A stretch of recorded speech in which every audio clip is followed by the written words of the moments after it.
I'm traumatized from my husband showing up on a date with his boss. I feel like absolute *T. Hey Reddit, longtime lurker, first-time poster here. Posting because I need some advice on what to do. I cheated on my husband and he said he had forgiven me, but then showed up at our date with his boss. My name is Ashley and I'm 29 years old. My husband Brian is also 29. We met in high school and have been together ever since. Brian was the typical golden boy, smart, good at sports, everything you could think of. I was the quiet, nerdy type. Despite our differences, we started dating in high school and have been married for about 3 years now. Brian works a regular 9-to-5 job, Monday to Friday. That pays really well. I, on the other hand, work as a sales rep. My job doesn't pay very well, but Brian takes care of everything in the house, so I work to pass the time since I don't have many friends. We don't have kids yet, but we're planning on having some in our 30s.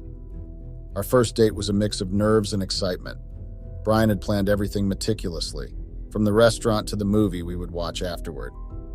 He picked me up from my house, and I remember feeling butterflies in my stomach as I got into his car. We went to a cozy Italian restaurant downtown. The atmosphere was romantic, with dim lighting and soft music playing in the background. Brian was the perfect gentleman, pulling out my chair and ordering for us both.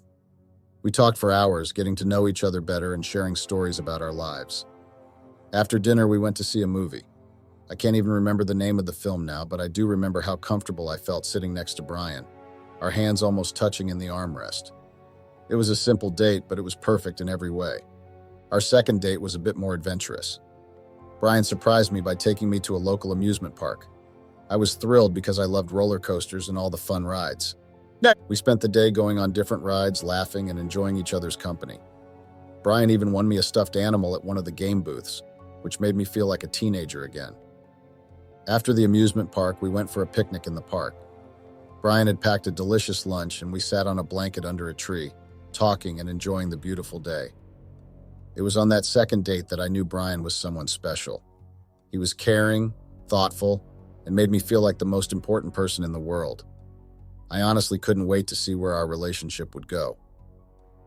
For our third date, Brian planned a romantic evening at a rooftop restaurant in the city.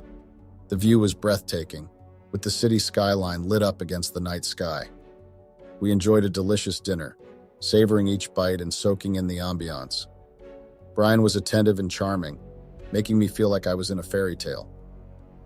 After dinner, we took a stroll along the riverbank, hand in hand. The city lights reflected off the water, creating a magical atmosphere. Brian stopped at a bridge, and under the starry sky, he told me how much he cared about me and how he hoped our relationship would continue to grow. It was a perfect evening, and as we walked back to the car, I couldn't help but feel grateful to have Brian in my life. He was not just my boyfriend, but also my best friend. For our fourth date, Brian surprised me with a weekend getaway to a cozy cabin in the mountains.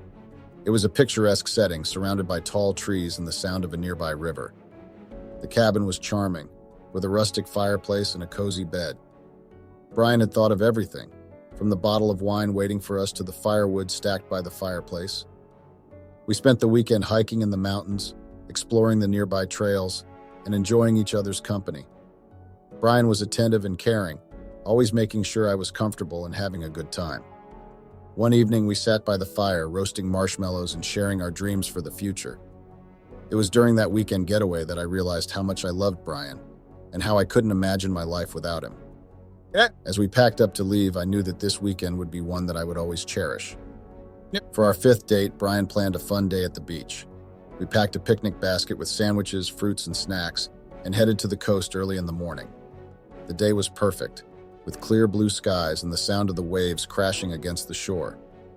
We spread out a blanket on the sand and enjoyed our picnic, watching the seagulls fly overhead. After lunch, we went for a swim in the ocean.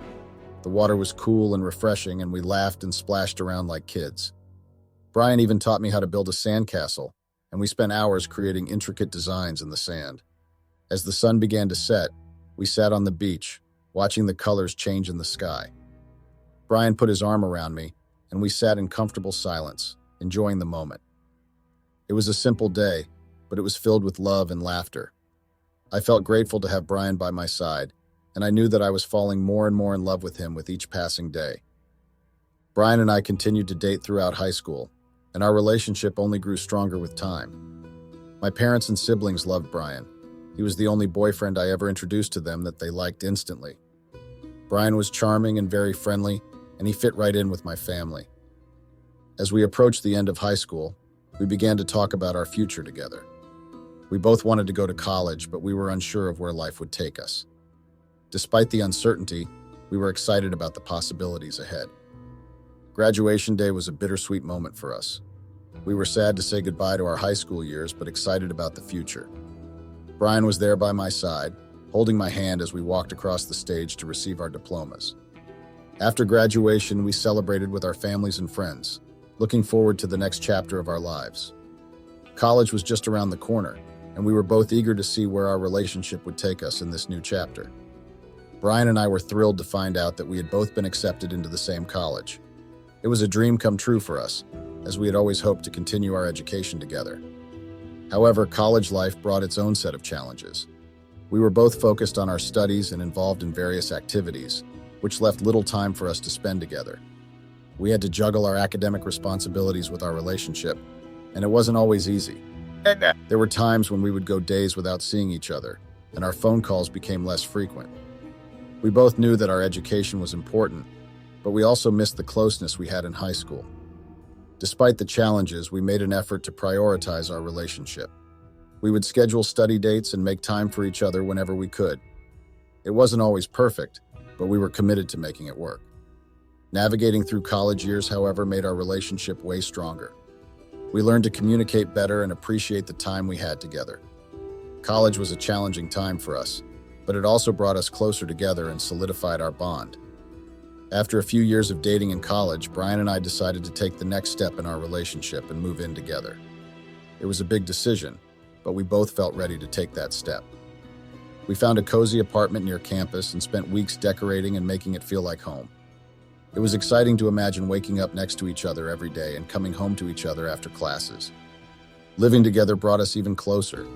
We shared chores, cooked meals together, and created a space that was truly ours. It was a new chapter in our relationship, and we were excited to see where it would take us. There were challenges, of course. We had to learn to compromise and communicate even more effectively. But overall, living together strengthened our bond and solidified our commitment to each other. Graduation day was a momentous occasion for Brian and me. We had worked hard for years, balancing our studies with our relationship, and it was finally paying off. When we walked across the stage to receive our diplomas, I felt a surge of pride and gratitude. I was proud of all that we had accomplished together and grateful to have Brian by my side throughout it all. After the ceremony, we celebrated with our families and friends and basked in the joy of our achievement. However, our celebration was soon overshadowed by the news that Brian had been offered a job at a prestigious company. Brian's job offer was a dream come true. The company offered him a well-paying job with great benefits, and he would be starting immediately after graduation. I was thrilled for him, but I also felt a twinge of sadness knowing that our lives were about to change. Brian's job would require him to move to a different city, and I wasn't sure what that meant for our relationship. We had always talked about our future together, but then it seemed like everything was up in the air. After Brian received the job offer from the prestigious company, our lives were thrown into a whirlwind of excitement and uncertainty. Brian wanted me to move with him for his job, and while I was thrilled at the idea of starting a new chapter together, I was also nervous about what the future held. One evening, as we were packing up our apartment, Brian surprised me with a romantic dinner. As we sat down to eat, he got down on one knee and pulled out a ring. He looked into my eyes and asked me to marry him, to join him on this new adventure. I was overcome with emotion. I had always known that Brian was the one I wanted to spend my life with, and his proposal was a dream come true. I said yes without hesitation, knowing that no matter what challenges lay ahead, we would face them together. Planning our wedding was both exciting and stressful. We wanted our day to be perfect, but there were so many decisions to make and details to coordinate. We started by choosing a date and a venue. We wanted a summer wedding, so we picked a date that was a few months away to give us enough time to plan. We found a beautiful outdoor venue with a garden and a gazebo, which was perfect for our intimate ceremony. Next, we had to decide on a theme and color scheme. We wanted something simple and elegant, so we chose a color palette of soft pastels and gold accents. We also decided on a rustic chic theme, with lots of greenery and natural elements. One of the biggest decisions we had to make was the guest list. We wanted to keep our wedding small and intimate, so we only invited our closest family and friends. It was tough to narrow down the list, but we wanted everyone who attended to feel truly special. As the day approached, the stress started to build. There were last-minute details to finalize, seating charts to create, and vendors to coordinate with. But through it all, Brian and I supported each other and kept our focus on the most important thing, which was our love for each other. Our wedding day was a dream come true. The sun was shining, the birds were singing, and everything seemed to fall into place perfectly. I woke up early, filled with excitement and anticipation for the day ahead. As I got ready, I was surrounded and helped by my bridesmaids and my mother. I couldn't help but feel a sense of calm wash over me. I knew that today was the day I would marry the love of my life, and nothing else mattered. The ceremony was held in a beautiful garden with flowers blooming all around us. As I walked down the aisle towards Brian, I felt a rush of emotions: happiness, love, and gratitude. I couldn't believe that this day had finally arrived. The ceremony itself was short and sweet, filled with heartfelt vows and promises of forever. When Brian slipped the ring on my finger, I felt a surge of joy unlike anything I had ever experienced before. After the ceremony, we had a reception filled with love and laughter. Our family and friends toasted to our happiness and danced the night away. It was a celebration of love and unity, and I felt truly blessed to be surrounded by such wonderful people. When the night came to a close, Brian and I snuck away for a moment alone. We looked up at the stars and reflected on the day we had just shared.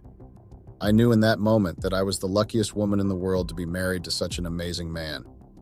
Our wedding day was everything we had hoped for and more. It was a day filled with love, laughter, and unforgettable moments. I knew that all the planning had been worth it. 3 years had passed since our wedding day, and life with Brian was better than ever. Our relationship had only grown stronger with time, and I felt incredibly lucky to have him by my side. We had date night every week, and our sex life was amazing, better than I could have ever imagined. Brian was attentive, passionate, and always made sure that my needs were met. I felt desired and loved in a way that I had never experienced before. Brian's job was going great, and he was making really good money. His hard work and dedication had paid off, and I was so proud of everything he had accomplished. Brian was not just a loving husband, but also a caring and mature partner. He took care of everything, from the bills to the household chores, without ever complaining. His responsible nature made my life so much easier and allowed me to focus on other things. Whenever I was feeling down or stressed, Brian was always there to listen and offer support. He had a calming presence that helped me feel at ease, even during the most difficult times. His maturity and level-headedness were qualities that I admired and appreciated deeply. Brian's caring nature extended beyond just me. He was always willing to help out friends and family in need, and he never hesitated to lend a helping hand to anyone who needed it. His kindness and compassion were some of the things that drew me to him in the first place, and they were qualities that only grew stronger over time. Brian was not just my husband, but also my best friend and confidant. I knew that no matter what life threw at us, as long as we had each other, we could overcome anything. Well, that was until I fucked up, that is. One of the best things that also happened since we moved to this new city was that my sister and her husband decided to move here too. Having my sister close by was a godsend, especially since I didn't have many friends in the area. She was always there for me, ready to listen and offer support whenever I needed it. Having her here helped me feel less lonely and more connected to the city. As a sales rep, my job allowed me to be more social, which I enjoyed. I had to talk to people all day, which was great for me as I've not always been a people person and was looking to expand out of my comfort zone. Plus, since I wasn't the one paying the bills, I wasn't really stressed about money, so I could spend as much as I wanted on whatever I wanted. Then Theo came into the picture. He was charming and undeniably attractive. Sure, my husband was attractive too, very much so. And compared to me, a bland white woman, my husband was hot as hell. So seeing someone even hotter than my husband was surprising, to say the least. Everyone instantly liked Theo. He had a brilliant eye for everything: clothes, makeup, shoes. He could spot a fake from a mile away and could tell you what suited you and what would look horrible on you with just a glance. He was that good. I instantly took a liking to Theo too. Perhaps too much of a liking, I'd say. But I thought it wouldn't be a problem since I was just looking and not directly cheating. After all, I could look and admire. That didn't mean I would actually go out and cheat on my own husband. That was until Theo started to become especially nice to me. Theo was nice to everyone at the store, especially our customers, which made them like him a lot. But he started becoming extra nice to me, and I started to notice it subtly. From bringing me coffee to even bringing me food, complimenting what I wore, telling me I looked good or even that I looked hot, and just being overall very friendly to me. I thought it was just harmless flirting, but as time went on, I began to realize that there might be more to it than I initially thought. Theo continued to be extra nice to me, and I have to admit I liked it. It made some of the other girls in the store a bit jealous, which I found amusing. I didn't think much of it at the time. I didn't think it would go too far. After all, I was married, and Theo seemed like a decent guy. Plus, I was enjoying the attention. It felt good to be noticed and appreciated, especially since my husband was often busy with work and we didn't get to spend as much time together as I would have liked. I didn't see any harm in it, just harmless flirting, or so I thought. But looking back, I realized that I may have been naive. Theo's attention was flattering, but it was also a slippery slope. Theo continued to be extra nice to me, going out of his way to do things for me. He would bring me coffee in the mornings, remember my favorite snacks and bring them to work for me, and even offer to help me with tasks even when it wasn't part of his job. He was always there with a compliment or a kind word, and I have to admit it felt nice to be the center of someone's attention like that. Like I said before, I didn't think much of it. I enjoyed the special treatment and the attention, and it made me feel good about myself. But as time went on, I began to wonder if there was something more to Theo's actions. Was he just being friendly, or did he have ulterior motives? I couldn't deny that there was a part of me that enjoyed the attention, but I also knew that I was married and that I needed to be careful not to let things go too far. As Theo's attentiveness continued, I found myself becoming more curious about him. It was intriguing how he knew I was married, but was still so extra nice to me. There were single co-workers in the store who would go over the top just to get him to notice them, yet he seemed more interested in me. His actions made me wonder what it would be like to be single again. I couldn't deny that there was a part of me that was flattered by his attention and that found him attractive. If I were single, I would have probably dated Theo in a heartbeat, but I was married, and I knew that I needed to be careful not to let my curiosity get the best of me. One evening after work, ironically, I hadn't taken my car that day. It was one of our co-workers' birthdays, and we all decided to go out to celebrate. Theo and I were included in the group, along with a few other colleagues. We went to a bar downtown, and the atmosphere was lively. Music was playing, people were dancing, and the drinks were flowing. I found myself enjoying Theo's company more than usual. We talked and laughed, and he even bought me a drink. I felt a sense of excitement and liberation being out with him, away from the constraints of work and home. As the night went on, I began to let my guard down and allowed myself to flirt back with Theo, enjoying the attention and the thrill of the moment. As the night went on, we continued to bond and the drinks kept coming. Before I knew it, we were all very drunk. Somehow I ended up going back with Theo. I woke up the next morning in his room, horrified at what had happened. I wondered how Theo had even been sober enough to drive us to his house. I quickly gathered my things, got dressed, and left, feeling ashamed and guilty for what I had done. On my way home, I texted my sister and asked her to please cover for me and say I spent the night at her place if my husband asked. My sister agreed, but only after making me promise to tell her everything when I went to visit her. When I got home, my husband was waiting for me. I lied and told him that I had spent the night at my sister's place because I had been too drunk, and my co-workers called her to come pick me up. He seemed to buy my story, but I could tell that he was still suspicious. I felt guilty for lying to him, but I was too ashamed to tell him the truth. I called in sick for work that day, needing time to recuperate and sort out my thoughts. Despite my best efforts to relax, my mind was in turmoil. I received numerous calls and texts from Theo, but I didn't know what to say, so I just ignored them, hoping he would eventually give up trying to contact me. I spent that day in a haze of guilt and confusion, trying to make sense of what had happened and what it meant for my marriage if I told my husband. The next day at work, I tried my best to avoid Theo, but he seemed determined to talk to me. Finally, he confronted me, and I told him that last night was a mistake and that we should forget about it. He seemed a little disappointed, but agreed and apologized for any discomfort he had caused. I noticed that some of my co-workers were acting a bit strange around me, but I chalked it up to the events of the night at the bar 2 days ago. I was consumed with guilt, but I was too scared to tell my husband. I knew he didn't condone cheating under any circumstances, not even under the influence of alcohol. He would always say, "If you know you can't hold your alcohol, then drink in moderation." I was terrified of his reaction, and the thought of losing him over my mistake was unbearable. so I kept quiet, burying my guilt deep inside me. The next day at work, some of my female coworkers approached me. These were the same ones who had been jealous of the friendship between Theo and me. They told me they knew I had spent the night with Theo and insinuated that we had slept together. They asked me if I had told my husband about the affair. I tried to deny it and even lied, saying my husband already knew. However, they threatened to search for my husband on Facebook to confirm. I had to stop them and told them to mind their own business. They then lectured me about the wrongness of cheating and insisted I come clean to my husband. I was very annoyed by their nosiness and their smug attitude, but at that point I was thinking of coming clean. That same day I decided to visit my sister, partly because I needed advice and partly because she had been bugging me to come over so she could hear what had happened and why I had asked her to lie for me. When I got there, I came clean about everything. I told her I was drunk and didn't even know how I ended up going home with Theo. My sister was understanding but horrified.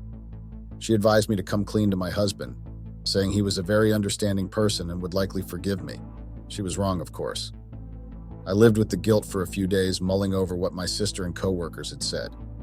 The weight of my actions was heavy on my conscience, and I knew I had to come clean to my husband. I sat Brian down, my heart pounding in my chest. I knew this was going to be one of the hardest conversations of my life. As I started to tell him about what happened with Theo, I could see the shock and hurt in his eyes. I couldn't hold back the tears as I confessed everything, how it started innocently but then escalated into a mistake I deeply regretted. I begged for his forgiveness, promising that it would never happen again. He asked for all the details, his voice barely above a whisper. I couldn't hold back my tears as I spilled out the whole ugly truth, every detail of that awful night with Theo. Brian listened in silence, his face a mask of emotions. When I finished, there was a heavy silence between us. He looked at me and I could see the hurt and anger in his eyes. Without saying a word, he stood up, grabbed his keys, and left the house. I was left alone with my thoughts and my overwhelming guilt. I had hurt the man I loved more than anything, and I wasn't even sure if our marriage could survive this betrayal. Hours passed before Brian returned. His eyes were red, but his expression was surprisingly calm. He sat down next to me and took my hands in his. He said he forgave me, but that rebuilding truth would take time. At first, things seemed to be getting better. We talked more, spent more time together, but soon I noticed changes in Brian. He became more secretive, spending hours on his phone, always with a distant look in his eyes. He started paying more attention to his appearance, hitting the gym more often, dressing sharper. He was already handsome, but now he looked even better, and it made me feel insecure and anxious. As time passed, Brian's behavior became more controlling. He started questioning my every move, accusing me of things I didn't do. He became obsessed with the idea that I was still in contact with Theo, despite my assurances that I had cut off all communication with him. One day, out of the blue, Brian told me to quit my job. He said he didn't like the fact that I was still working with Theo, even though I had told him repeatedly that I had no contact with him. I was shocked and protested, but he insisted, saying it was for the good of our relationship. I quit my job, thinking it would make Brian happy and bring us closer together. But instead, his behavior only got worse. He would constantly check my phone, my emails, even my social media accounts, looking for any sign that I was still in touch with Theo. He would twist my words, make me doubt my own memory, and constantly accuse me of lying. I felt trapped, suffocated by his constant scrutiny and distrust. I tried to talk to him, to make him understand that his behavior was hurting me, but he would just dismiss my concerns, telling me I was overreacting or imagining things. I mustered up the courage to suggest counseling to Brian, hoping it would be a step towards healing our marriage. Brian's reaction was not what I had hoped for. He scoffed and shook his head and dismissed the idea. I realized then that our marriage was in serious trouble, and I didn't know if we could repair the damage that had been done. The icing on the cake, however, was when Brian brought his boss to our weekly date night. His boss and I had never gotten along. There was always this underlying tension between us. She had tried to flirt with Brian in front of me before when I attended some of their company's dinners or parties. I always stood my ground and called her out when she was being inappropriate, and Brian supported me, so I was shocked to see her. And besides, who brings another woman out to date night with his wife? During the dinner, his boss kept flirting with Brian, and she ignored me completely. I tried to catch Brian's eye, hoping he would intervene, but he avoided looking at me. The situation became so uncomfortable that I had to excuse myself and leave early because I was literally on the verge of tears. When Brian came home later, I tried to talk to him about how I felt, but he dismissed my concerns, saying his boss had overheard him talk about our date night and then insisted on coming and that I was overreacting. I felt so frustrated and hurt, I decided to seek advice on Reddit about how to navigate the situation and work on my marriage. Update. Hey everyone, I'm sure you remember me as the one who came seeking advice after messing up by cheating on my husband, and then him bringing his boss to our date night. It's been a roller coaster couple of months, and many of you have been asking for an update, so here it is. Since that incident, things have been pretty tough. I confronted my husband about all his gaslighting. I told him how his behavior was making me feel and suggested couples counseling. He was hesitant at first, but after some persuasion, he agreed to give it a try. In counseling, we both confronted our feelings. I apologized profusely for my actions and expressed my remorse. We tried to unravel the tangled mess of emotions that had built up between us. I hoped we could find a way back to each other, but Brian's heart just couldn't let go of the pain my betrayal had caused. He admitted that he had tried to forgive me, but the hurt ran too deep. It was devastating to hear, but I knew I had to respect his feelings. It was clear that our marriage had reached its breaking point. Brian said he had tried, but he just couldn't. I was devastated. I had hoped that counseling would help us work through our issues, but it seemed like it only made things worse. I was hurt and confused about what to do next. I loved my husband, but I realized I needed to let him go. Despite my efforts, he told me we were getting a divorce and asked me to pack up my stuff and leave. Feeling devastated, I agreed. I packed up my belongings, I cried so much they were literally non-ending tears streaming down my face, LOL, and left our home. I cried a lot and had to go stay with my sister for support.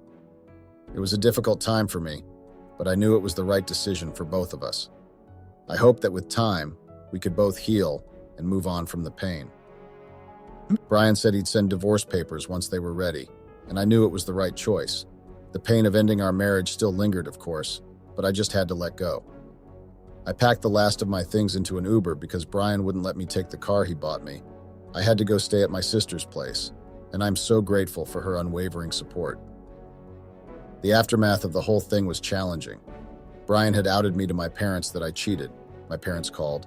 Their voices were filled with so much shock and disappointment. They couldn't understand how I had let things get to this point. My in-laws were even harsher, blaming me for everything that had gone wrong. It was a very lonely and painful time, made worse by the judgment of those I cared about. It felt like everyone saw me as the bad guy. Brian made himself out to be the forgiving husband who tried to make things work. He had spun a tale of forgiveness and understanding, and painted himself as the saintly husband who had tried to forgive his wayward wife but couldn't. I was labeled the cheater who ruined everything, the one who had broken our marriage vows and shattered our life together. To add to the pain, Brian emptied our joint savings account. I confronted him about it, but he argued and reminded me that he had always been the primary breadwinner, earning significantly more than I did. It was true that Brian earned almost 10 times what I did and was more financially savvy, but it still stung to see all our savings disappear in an instant. I couldn't argue with his logic, though, and reluctantly let him have the money. I felt so lost and alone, I turned to my sister for support. She reminded me that my value wasn't tied to my marriage or my mistakes. My sister was my rock. She listened without judgment, offering me a safe space to grieve and heal. I knew I had made mistakes, but I was determined to learn from them and move forward. With my sister by my side, I began the slow process of rebuilding my life, hoping to emerge stronger and wiser than before. Also, since Brian made me quit my job, I was also in a bit of a strange place, jobless and facing an uncertain future. Surprisingly, I didn't mind too much. In truth, I had already been considering leaving. The thought of facing my co-workers after everything that had happened was daunting. I could imagine the whispers and the judgmental stares, and I knew I didn't want to deal with that. Since then, I've been applying for other jobs, hoping to find something new and start fresh. But so far, nothing has come through. It's been frustrating, but I'm trying to stay positive. I know that the right opportunity will come along eventually. For now, I'm focusing on healing and rebuilding my life. Thank you all for your support and advice. It's been a challenging journey, but I'm hopeful that we can overcome this together. Thank you all for listening.